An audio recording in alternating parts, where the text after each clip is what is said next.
रस्ता नाही तिथं रस्ता करायचो, आजारपणाचा माणूस आला त्याला मदत करायचो,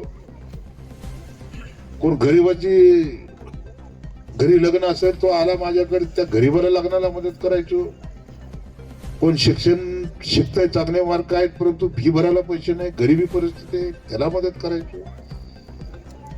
आणि काम करत करत करत दुष्काळ प्रचंड मोठ्या प्रमाणात पडला 23 ला. आणि 20 दिवसानंतर मोहोळ शहराला पाणी मिळत होतं. उमेश दादा मोहोळ शहराचे सुपुत्र आहेत. 20 दिवसांनी मोहोळ शहराला पाणी मिळायचे. सोलापूरची तीच अवस्था, पण मोहोळची अवस्था अत्यंत भयानक होती. आणि 50 रुपयाला हंडा घेतला जातो पाण्याचा. आता पाण्याचं महत्व आमच्या आया बहिणींना जास्त माहिती आहे. उठल्यापासून संध्याकाळी पर्यंत शेवट त्यांचा होतो ती भांडी घासून मग ते झोपतात. त्यामुळे पाण्याचं महत्व हे आपल्या महिलांना ज्यादा माहिती आहे. 20-20 दिवसानं पाणी येणार हे शहर. ओ पाटील साहेब फोन ठेवा, फक्त तुमची भावकी आमच्यावर आरोप करते. 1 वर्ष झाले सत्ता गेली, विधानसभेत उताना पाडला अनगरकर पाटलाला, नंतर काल नगरपालिकेत मोहोळच्या पाडला. आरोप काय करते काका?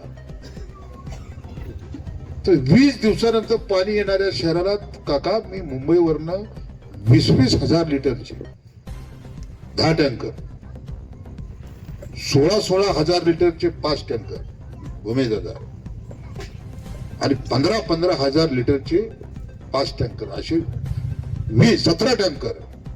17 टँकरनं मी मोहोळ शहराला 76 दिवस पाणी पुरवत होतो उमेश दादा. 76 दिवस. आपल्या उत्तरलाही 3 टँकर दिले होते दादा. तुमच्या नरखेड गटात मी 1 टँकर दिला होता. इकडे कुरुल कामती भागामध्ये 1 टँकर दिला होता. आणि त्या मोहोळ शहरासाठी ग्रामीण भागात 7 आणि मोहोळ शहराला फक्त 10 टँकर होते. 76 दिवस मी पाणी पाजत होतो काका. मोहोळ शहरात 15,000 मतदान झालं, त्यातलं 12,500 मतदान मला पडलं. कारण सरकारची लाडकी बहीण तिथे चालली नाही, पाणीवाला दादा तिथे चालला. त्या टँकरवरती माझा एक फोटो असायचा हात जोडलेला. तर त्या माता भगिनीनं मतदान करायला जाताना हा विचार केला की आयन दुष्काळात हा दादा आम्हाला पाणी पाजत होता, त्याच्यामुळे निवडणुकीत याला मतदान करून आपण अनगर करायला पाणी पाजू. म्हणून 12,500 लीड हे मोहोळ शहरात मिळालं. आता हे आरोप काय करते तुमची भावकी आमच्यावर उमेश दादा?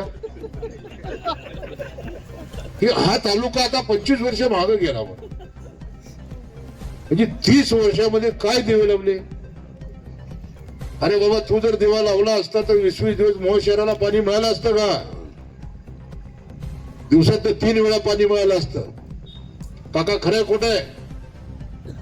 जे शहर 20-20 दिवस पाण्यासाठी वाट बघतोय त्या शहराला तो दिवसात 3 टाइम पाणी देऊ शकला नाही. तुझ्या 30 वर्षाची राजकीय कारकिर्दी. 15 वर्ष तो स्वतः आमदार होता, नंतर डोबळे आमदार झाले, ते तर पाणी पुरवठा मंत्री झाले, त्यांच्यावर खातही पाणी पुरवठा होतं. पाणी कमी पुरवठा ज्यादा केला त्यांनी. नंतर तुम्ही रमेश कदमला आमदारकी दिली, त्याला तर महाराष्ट्राच्या विधानसभेत निवडून पाठवलं होतं, ते डायरेक्ट जेलमध्येच गेलं. तुम्हाला 8 वर्षाने सुटून आलं. ती चूक केली 19 ला. मी काकाचे 4 वेळा पाय धरले होते की काका मला तिकीट द्या. तुम्ही दिलं त्या मान्याला तिकीट, आणि त्या मान्यानं विकास करायच्या ऐवजी ठेकेदारीचा धंदा केला. मी ग्रामीण भागात दादा, तुम्ही फिरताय नरखेड भागात फिरा, कुरुल भागात फिरा, नाही मोहोळ तालुक्यात फिरा, पंढरपूरच्या 17 गावात फिरतोय, उत्तर मध्ये फिरतोय. प्रचंड अशी रस्त्याची अवस्था बेकार आहे. आणि हा जो बॅकलॉग आहे हा भरून काढत असताना सगळे बिल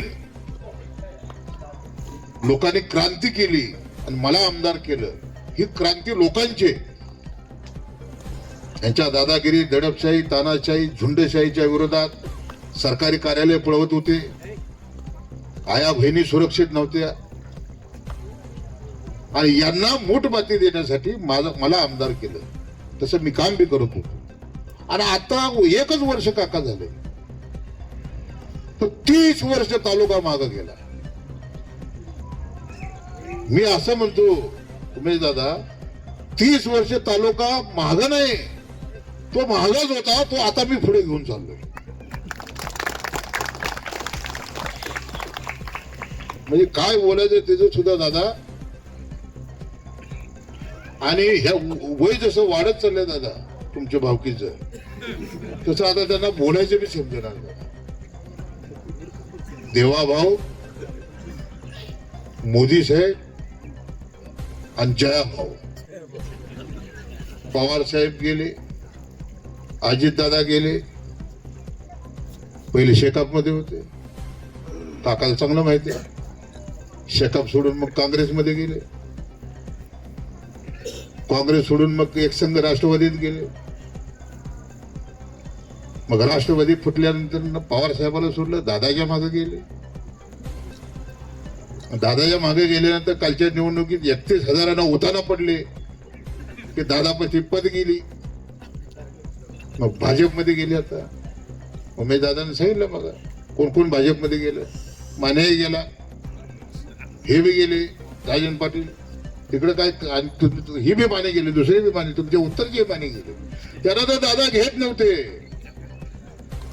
महाराष्ट्रामध्ये अशी कधीच घटना घडली नाही की भारतीय जनता पक्षाचे कार्यकर्ते त्या कार्यालयाच्या बाहेर बोंबाबोंब आंदोलन करत होते की ह्या बाबाला घेऊ नका.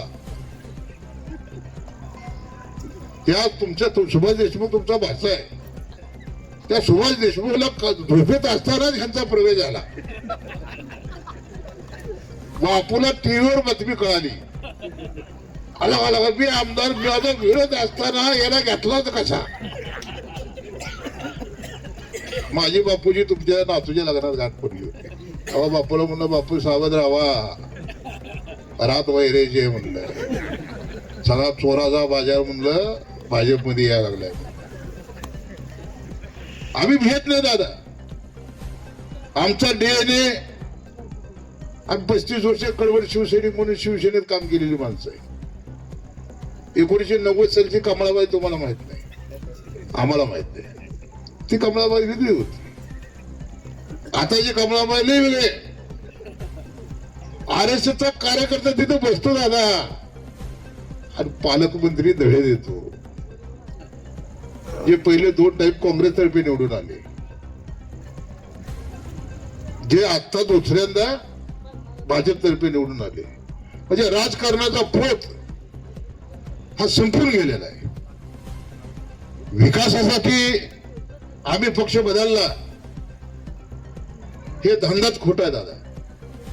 काका हे सगळं खोटं आहे. काकाने पक्ष बदलला ही टीका कधीच काकांवर होत नाही, कारण काकाने पवार परिवार सोडलाच. त्यांचं पुरं आयुष्य हे पवार फॅमिली बरोबर गेलं. दादा असतील, अजित दादा असतील, ते काय वेगळे नाहीत.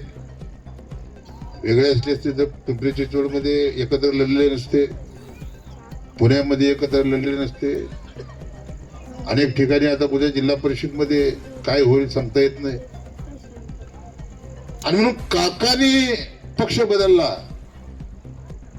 ही चर्चा कधी जिल्ह्यामध्ये झाली नाही, लक्षात ठेवा. पण काकाला सुद्धा भाजपामध्ये चला म्हणून त्याचा भाचा बी घरी येऊन बसला होता. आणि माझी DPTCला गाठ पडल्यावर म्हणलं, अहो तुमचीच अडचण करायला लागले तर मामाला कुठे घेऊन चाललाय. सुभाष देशमुखाची माझी गाठ पडली त्या नियोजन भवनला, हे लगेच घरी आणले. म्हणले काका चला माझ्या बरोबर भाजपमध्ये. हा तुमची तिथे अडचण आहे म्हणलं, आता तुमच्या तर बोकाटी मानेला आणून बसवलाय म्हणलं. बांधवांनो, उद्याची निवडणूक अत्यंत महत्वाची आहे, लक्षात ठेवा. मी आमदार म्हणून काकासाहेबांनी 50-55 वर्षाची राजकीय कारकीर्द या उत्तर सोलापूरमध्ये घालवली. कधी निवडणूक पराभूत न होणारे काका 10-11 वेळेला सरपंच ते जिल्हा परिषदेचा अध्यक्ष असा प्रदीर्घ प्रवास काकाने केला. आता या वयामध्ये काकांची ही शेवटची निवडणूक. ते उभारतच नव्हते, पण आम्ही हट्ट केला. म्हणलं आम्हाला तिथे झेडपी शेलार मामाच्या भूमिकेत तुम्ही पाहिजे, तुम्ही निवृत्ती कशी घेताय. म्हणलं अजून पवार साहेब राज्यसभेत जातात. म्हटलं पवार साहेब तुमच्यापेक्षा 1 वर्षाने मोठे आहेत मला वाटतं. हा, म्हणजे काकापेक्षा पवार साहेब 1 वर्षाने मोठे असताना सुद्धा देशाच्या संसदेमध्ये जात आहे. पवार साहेब जातात म्हणल्यावर मग तुम्ही कसं काय घरी बसता. कारण ही निवडणूक सोलापूर जिल्ह्याची अत्यंत महत्वाची निवडणूक आहे. मोहोळचा आमदार म्हणून 10 जिल्हा परिषद गण हे माझ्या मतदारसंघात येतात. मोहोळ मतदारसंघात. त्यात उत्तर सोलापूरचे 3, मोहोळ तालुक्यातनं 6 आणि पंढरपूरच्या 17 गावातून 1, जिथे मी राहतो. बांधवांनो, विकासाच्या बाबतीमध्ये पायाला भिंगरं लावून मतदारसंघात फिरतो. एखादी शारीरिक शस्त्रक्रिया झाली तर 2-4 महिने कुठलाही माणूस असेल त्याला विश्रांती घ्यावी लागते. तशी विश्रांती मला घ्यावी लागली. पहिले माझ्या वजनावर टीका झाली. वजनावर टीका करता करता दादा तुमची भावकी म्हणायला आली की आता कदाचित मोहोळमध्ये पोट निवडणूक लागेल. त्यांना पत्रकारांनी प्रश्न विचारला का, तर बोले आमदार साहेबांची तब्येत साथ देत नाही. मला त्या पत्रकारांनी सांगितले की आमदार साहेब मोहोळमध्ये पोट निवडणूक लागेल म्हणजे तुमच्या मरणाची सुद्धा आता राजन पाटील वाट बघायला लागली. त्यांचं शारीरिक वजन एवढं वाढलंय की कधीही त्यांना अटॅक येईल. मी ताबडतोब दादा पुण्याला रुबी हॉस्पिटलला गेलो आणि शस्त्रक्रिया केली, बॅरेटिक सर्जरी. आता माझं वजन 36 किलोला कमी झालं. म्हणजे आता पोट निवडणूक लागणार नाही. नंतर मग नगरपालिकेची निवडणूक लागली. नगरपालिकेच्या निवडणुकीत सुद्धा विकासाच्या नावाखाली हे गेले भारतीय जनता पक्षात. कमळ घेतलं, आमच्या विरोधात समोर आले. मी होतो, दादा होतो. मोहोळची नगरपालिकेत मी उठाणा पाडला आणि मोहोळचा नगराध्यक्ष आपला निवडून आणला. मोहोळ शहर त्यांच्या हातात जाऊ दिलं नाही. 40 वर्षानंतर मोहोळ आपण दादा ताब्यात घेतलं. म्हणजे विधानसभेला आमदार झाल्यानंतर मोहोळची नगरपालिका आपण जिंकली. आताची निवडणूक ही जिल्हा परिषद पंचायत समितीची निवडणूक आहे. मोहोळमध्ये तर आम्ही काम करतोय. काका रात्री 12 पर्यंत आणि सकाळी 5 वाजल्यापासून तुमचा आमदार पळापळी करतोय, लक्षात ठेवा. माझं नियोजन काय होतं ते मोहोळमध्ये तुम्ही बघितलं. नगरपालिकेला मी दादाला उठायच्या आधी दादाकडे येऊन बसायचो. दादा म्हणलं मोहोळ शहर यांच्या ताब्यात गेलं की म्हणलं सत्यानाश झाला. आपण तालुका ताब्यात घेतलाय, आमदारकी ताब्यात घेतली, आता हे शहर ताब्यात घेऊ, ही नगरपालिका आपल्या ताब्यात घेऊ. मोहोळ एक सुंदर शहर आपल्याला बनवायचं. एकनाथ शिंदे साहेबांकडे नगर विकास खाते आहे. मी 35 वर्ष शिंदे साहेबांबरोबर आहे. आता विकास काय असतो. मी 3000 कोटी रुपयाचा डीपी प्लॅन मोहोळ शहराचा मंजूर करून आणला. आणि दादा डीपी प्लॅन मंजूर झाल्यानंतर ना डीपी प्लॅन प्रमाणे निधी दिला जातो. भले अजित दादाकडे जरी अर्थ खाता असेल तर वर्षाचं जे बजेट सादर होतं मार्च मध्ये, त्या बजेटमध्ये त्या खात्याला तरतूद केली जाते. प्रत्येक खात्यात नगर विकास असेल, PWD असेल, आणि तरतूद केल्यानंतर ना त्याच्यामध्ये दादा कपात होत नाही. 14-15 हजार कोटीची तरतूद नगर विकास खात्याला होती. आणि जास्तीत जास्त आता नव्या डीपी प्लॅन प्रमाणे दादा आपण या मोहोळ शहराला निधी आणून मोहोळ शहराचा काया पालट करू एक सुंदर मोहोळ शहर म्हणून आपण उद्यास आणतो. निवडणूक झाली, नगराध्यक्ष आपला झाला, पण निधी देणारा शिंदे साहेब आहेत, अर्थमंत्री अजित दादा आहेत. अडचण कसली आता आपल्याला? आता फक्त आपल्याला घ्यायचं आहे आणि या मोहोळ शहरासाठी खर्च करायचा आहे. तीच परिस्थिती तुम्हाला सांगतो जिल्हा परिषद पंचायत समिती. ह्या निवडणुका अत्यंत महत्वाच्या निवडणुका आहेत, लक्षात ठेवा. मी तर आपल्या गावातील सगळ्या जनतेला सांगतो, समाजालाही सांगतो, राहुल आकाश सर, एक आपल्या वाडी वस्तीवरचं एक मत सुद्धा फुटता कामा नाही, लक्षात ठेवा. जे विधानसभेला झालं ह्यांच्या पेट्यात कशी लाच घालायची आहे त्याला कारण फक्त की आपली मतं फुटली नाही पाहिजे. काय उमेद आहे? हा, आपली मतं फुटली नाही पाहिजे. तुम्ही गावं सोडू नका आता. आमदार साहेब हिप्परग्यात आल्या म्हणजे हिप्परग्यात येऊ नका आता. तुम्ही रान मसल्यात थांबा, लक्षात ठेवा. लक्ष म्हणणं शिवालाल नगरला थांबायचं. तर कुठल्याही क्षणी आता या 4-5 दिवसामध्ये निवडणूक जाहीर होईल. आपल्या कार्यकर्त्यांना आपला गट, आपलं गाव सोडायचं नाही, लक्षात ठेवा. कारण ही निवडणूक विधानसभा जिंकली आपण, नगरपालिका जिंकली, पण ग्रामीण भागाचा चेहरा मोहरा बदलणारी ही निवडणूक आहे. पंचायत समितीचा सभापती आपला झाला तर पंचायत समितीच्या माध्यमातून ज्या काही योजना आहेत त्या योजना आपल्या ग्रामीण भागात या उत्तरच्या 24 गावामध्ये आपल्याला पोहोचवता येतील. जिल्हा परिषदेचे सदस्य काका स्वतः इथून उमेदवार आहेत. काकाला 50-55 वर्षाचा अनुभव आहे. जिल्हा परिषद कशी पळवायची, कशी चालवायची ह्याचा सगळ्यात हातकण त्यांच्या पाठीची असल्यामुळं या विविध अर्पण गटातनं काका स्वतः उभारतायत. उमेश दादा मला थोडं मोहोळमध्ये कमी, पंढरपूरच्या बी एका गणातनं कमी, पण मला विविध अर्पण मध्ये जादा तळ ठोकून थांबायचे. कारण ह्या दोन मानेनी ज्या पद्धतीने लोकांना उल्लू बनवायचं काम केलं, चालू केलेलं आहे, आणि ह्या दोन मान्याबरोबर तुमची भावकी,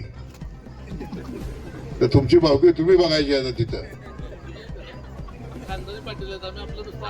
नाही, मी आपल्या दादाला नेहमी, दादा मी, हो दादा तुम्ही पाटील आहे म्हणून बोलतो.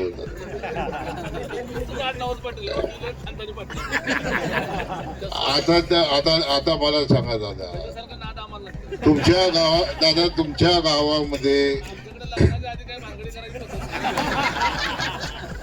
तुमच्या गावामध्ये कुठलाही माणूस नरखेडला येतो, कुणी येत, कुणी तिथे निवडणुकीला उभारत. त्यांच्यात काय ते पोटोगल लोटो, काय ते नोटोला 400 मतं पडले त्या नरखेडमध्ये. नोटा म्हणजे लोकशाही कशी आहे बघा. नाहीच आम्हाला कोणाला मतदान करायचं तर आम्ही नोटाला करतो, आणि 400 मतं त्या नरखेडमध्ये दादाच्या गावात पडली. परंतु लक्षात ठेवा, आमदार म्हणून लोक मला विचारतात, हो दादा नरखेडमध्ये पाटील कसे आहेत हे मला विचारतात, पण आरकरकरच्या पाटलाच्या गावात एका बाईला फॉर्म भरण्यासाठी 21 सिक्युरिटी बॉडीगार्ड आणि 55 पोलीस, म्हणजे 76 पोलीस घेऊन एक महिला उज्ज्वला तिथे नावाची अनगरमध्ये नगरपालिकेचा, नगर परिषदेचा, नगर पंचायतीचा फॉर्म भरायला जातो. आपण बाबासाहेब आंबेडकरांची घटना मानणारे आपण सगळे कार्यकर्ते, हा देश बाबासाहेबांच्या संविधानावरती उभारलेला आहे. मोदी असू दे ना ते कोणी असू द्या, तिथे झुकावं लागतं संविधानावरती. मग मला सांगा, अनगरमध्ये एका महिलेला नगर पंचायतीच्या अध्यक्षपदाचा फॉर्म भरण्यासाठी 21 सिक्युरिटी बॉडीगार्ड, ती आता मला सरकारनं 2 पोलीस बंदोबस्तला दिलेली आहेत. त्यांना मी म्हणलं दादा ही सिक्युरिटी म्हणजे काय?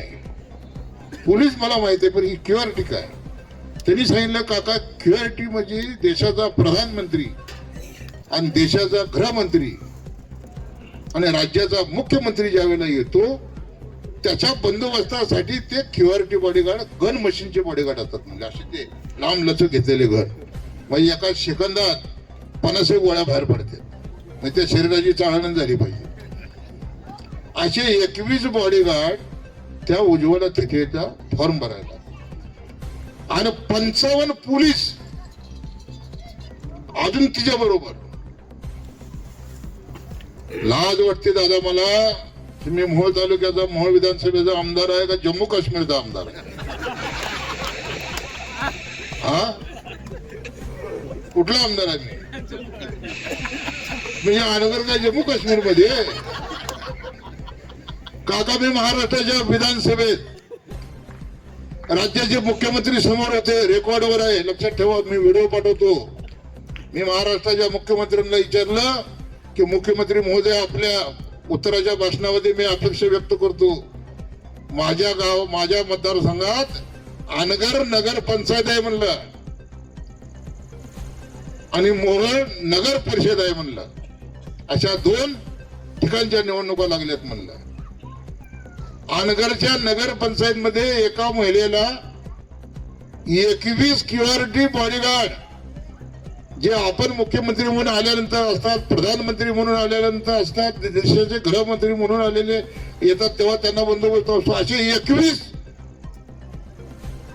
क्युआरटी बॉडीगार्ड म्हणजे पोलीस लांब लांब त्या गन मशीन घेऊन, आणि त्याच्या किमतीला 55 पोलीस, म्हणजे ते 21 आणि हे 55. हो दाढीत आहे, गणित किती होत आहे? 76. आला दादा मी आमदार झालो, मला हे काय आहे तर मला असं वाटतं त्याला मी किती नशीबवान आहे की मला 1 पोलीस मला 2 पोलीस माझ्या बंदोबस्त आले. त्या बाईला काय वाटलं असेल दादा? उज्ज्वला तिथेंना काय वाटलं असेल? 76 पोलीस घेऊन अनगर नगर पंचायतीमध्ये सकाळी पहाटे 5 वाजता. आता कार्यालय उघडते दादा सकाळी 10 वाजता, पहाटे 5 वाजता काय काम होत? म्हणजे काका ही कसली दादागिरी आहे? हा कसला दहशतवाद आहे? आपण दहशतवाद जम्मू काश्मीर मध्ये ऐकून होतो. माझ्या आयुष्यामध्ये मी दादा तुम्हाला सांगतो, ही अनगर सारखा दहशतवाद उभ्या महाराष्ट्रानं कधी पाहिला नाही. यांना तोड सुद्धा नाही दादा राजकारणामध्ये मत मागायला. ज्यांना स्वतःच्या गावात महिलेला येऊ दिलं जात नाही, 2-2 हजार वाहनं लावले जात आहेत आडवी, आणि ज्या वेळेला तिला बंदोबस्त दिला जातो तो तिचा फॉर्म बाद केला. म्हणजे बाबासाहेब आंबेडकरांच्या संविधानानं तिला अधिकार दिला होता, तिला बाबासाहेबांच्या संविधानानं अधिकार दिला होता म्हणून सरकारनं बंदोबस्त दिला. आणि ज्यावेळी सरकारनं बंदोबस्त दिला, ज्यावेळी ती फॉर्म भरली, ती फॉर्म भरून आल्यानंतर ना तिला फॉर्म बाद कसा बाद होतो? फॉर्म सांगा ना. त्या फॉर्म मधली काही पानं त्या अनगर नगर पंचायतीमध्ये काका ज्या वेळेला त्यांचे ते काम चालू झाले त्यावेळी दुपारी त्यांनी दरवाजा बंद केला, आणि दुपारी दरवाजा 3 वाजता बंद केला. ती दरवाजा त्यांनी संध्याकाळी 6 वाजताच उघडला. त्या 3 तासात जो खेळ झाला ती उज्ज्वला थिटेचा फॉर्म बाद केला. आणि मग 17 नगरसेवक बिनविरोध, पाटलाजी सुनबाई बिनविरोध. आणि अशा लोकांची दादागिरी तुम्ही सहन करून घेणार आहात का? फार मुश्किल देणं. मोहोळची जनता 40 वर्ष वाट बघत होती, 40 वर्ष की वाटेल त्या परिस्थितीमध्ये याचा माज उतरवायचा आणि आमदार आपल्या विचाराचा करायचा. शहाजीराव पाटलांनंतर ना मोहोळ तालुक्यामध्ये कधीच आमदार झाला नाही, लक्षात ठेवा. काका बरोबर ना? शहाजीराव पाटील आमच्या दादांच्या गावचे, नरखेडचे, आणि त्यांच्यानंतर ना 30 वर्ष या माणसानं दहशतवादाच्या जोरावरती मोहोळचं राजकारण ठेवलं, अनगरचं राजकारण ठेवलं, आपली 24 गावं उत्तरची हे उद्याच्याला पाप आणि पुण्य करायची वेळ येईल त्यावेळी या अनगरकरांचा सत्यानाश करण्यासाठी आणि त्याच्या दुसऱ्या बाजूला बाबासाहेब आंबेडकरांची लोकशाही, बाबासाहेब आंबेडकरांचं संविधान जगलं पाहिजे, जपलं पाहिजे म्हणून चांगला निर्भीड असा आपला आमदार आणि त्याच्या पाठीशी आपल्याला उभा राहावं लागलं. लक्षात ठेवा, आज आम्हाला चिंता आहे ती हीच चिंता आहे, आम्हाला दुसरी चिंता नाही आहे की बाबासाहेबांच्या संविधानाप्रमाणे या तालुक्यामध्ये काम झालं पाहिजे. परंतु आज तशी परिस्थिती नाही. काका, मी आज अक्कलकोटला हुगलूरला जाऊन आलो. उमेश दादा, सत्याचा माज आणि मस्ती किती आहे ती हुगलूरला मी बघितली. माझे एक मित्र होते, त्यांचं 9वं पुण्यस्मरण होतं, ते बी जिल्हा परिषदेचे सदस्य होते. दादा त्यांना 24 पानंद रस्ते दिले होते, जसे मी 100 पानंद रस्ते आपल्या मोहोळ तालुक्यासाठी मंजूर केले, तसे 24 पानंद रस्ते दादा त्यांनाही दिले होते. आपल्याकडचे रस्ते चालू झाले आणि मी तसं ती दादागिरी दडपशाही चालू दिलेली नाही. सगळ्याला वटणीवर आणला, अधिकाऱ्यांना म्हणलं पहिलं काम चालू करायचं. परंतु त्या हुगलूर मध्ये 24 रस्ते शेतकऱ्यांसाठी दिले, एक रस्ता 24 लाख रुपयाला. काका तिथल्या बीडीओला दम दिला, याद राख म्हणले हे रस्ते अजिबात करायचे नाही. का तर ते जे परिवार आहे धरमशेट्टी, तो उद्या राजकारणामध्ये आमच्या विरोधात उभारला नाही पाहिजे. ते सरपंच त्यांच्याकडे होतं, जिल्हा परिषद सदस्य ते होते, त्यांचा ऍक्सिडेंट झाला आणि रोड ऍक्सिडेंट मध्ये त्यांचा मृत्यू झाला. आणि मृत्यू झाल्यानंतर ना एखादा माणूस ज्यावेळी घरातला करता जातो त्यावेळी ते घर थोडं मागं पडत जातं. आणि मग याचं नवीन तुमचे जे अक्कलकोटचे आमदार आहेत त्यांचा उदय झाला. आणि बीडीओला दम, ग्रामसेवकाला दम, तलाट्याला दम. दादा, मी सांगितलं की उद्या ज्याला मंदिराच्या दालनामध्ये बैठक लावा, आचारसंहिता सांगितलं, बीडीओ सस्पेंड करा म्हणलं, हराम करू नका. कारण शासनाने रस्ते लोकांसाठी दिलेले आहेत, शेतकऱ्यांसाठी दिलेले आहेत, तुम्हाला रोखता येणार नाही. लक्षात ठेवा. म्हणून संविधान आपलं टिकलं पाहिजे. लक्षात ठेवा, सत्ता यांच्या हातात आहे, तर एवढा उत्मात एवढा माज आहे यांना. आणि हा माज जिरवायचा असेल, विधानसभा आपण जिंकली, आपण मोहोळची नगरपालिका जिंकली, आता जिल्हा परिषदेची निवडणूक महत्वाची आहे. लक्षात ठेवा. आणि या निवडणुकीमध्ये थोडं सुद्धा गाफील राहायचं नाही. जसं आपण लोकसभेला केलं, संविधान बचाव, बरोबर, तशाच पद्धतीने तुम्हाला सांगतो जिल्हा परिषदेच्या निवडणुकीमध्ये आपला प्रत्येक कार्यकर्ता, मी वाड्या वस्त्यावरती प्रत्येक भीमनगर असेल, आंबेडकर नगर असेल, एक गाव सोडणार नाही. कारण मी दादांना सांगितलंय की मी काकांसाठी जास्त वेळ मला बिबेदारपुरा थांबावं लागेल, कारण मी यांच्याशी कुस्ती खेळायला तयार आहे. 2 माने येऊ दे नाही तर 3 माने येऊ दे. ते माझे आमदार आहेत, मी आमदार आहे, ते पडलेले आमदार आहे. त्यातल्या एकाला तर मी पाडलेला आहे आणि दुसऱ्याला काकाच्या भाच्याला पाडलंय, सुभाष देशमुख. तर मग पडीक आमदाराला किंमत नसते. दादा, तुमची भावकी बी पडीक आमदारच आहे, राजन पाटील. पडीक म्हणजे लोकांनी नाकारलेला हा माल चालत नाही म्हणून त्याच्यावर एक शिक्का असतो माहिती दादा. तुम्हाला आता पाटील लोकांना जे आला माहिती, त्यामुळे हे नाकारलेले तिथे आपल्या मतदारसंघातले जे 3 आमदार आहेत, अनगरकर, पाटील, हे 2 माने, म्हणजे ही एक माने आपला दिलीप माने आणि ती इंदापूरचं एक येडा आमदार.